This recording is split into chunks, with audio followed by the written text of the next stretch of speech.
गोटे द्रुतगामी बाइक भारसाम्य हराई रास्ता कड़े कलभट्रे पिटी हो जिबारु बाइक रे थिबा दुई जनक मध्यरु जनकर मृत्यु और अन्य जने गुरुतर होइछंती।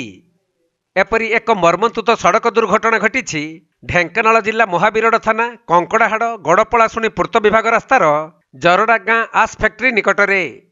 आउ एही दुर्घटना रे मृत्युवरण करिथिबा युवक जनक हेले कंकड़ाहाड़ थाना रूपाबेड़ा गाँर दुःशासन साहू एवं गुरुतर जनक बसंतपुर गाँर पंकज दास। उभय एक बाइक जुगे कंकड़ाहाड़ू महावीरड़ अभिमुखे जाउथुवा बेले एहीपरि दुर्घटना घटिथिला। तेणु स्थानीय लोक माने सेमानकु 108 आम्बुलेंस जुगे कामाख्यानगर मेडिकल को पठाइथिले। हेले सेठारे डाक्तर दुःशासन को मृत घोषणा करिबा सह गुरुतर पंकज को कटक बड़ मेडिकल को स्थानांतरित करिसंती।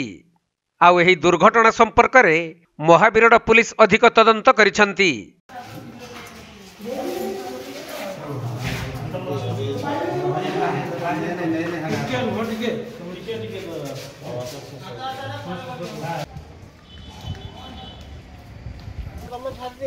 ढेंकानाल जिल्लारू असीम अमिताभ शतपथी रिपोर्ट कोणार्क लाइव।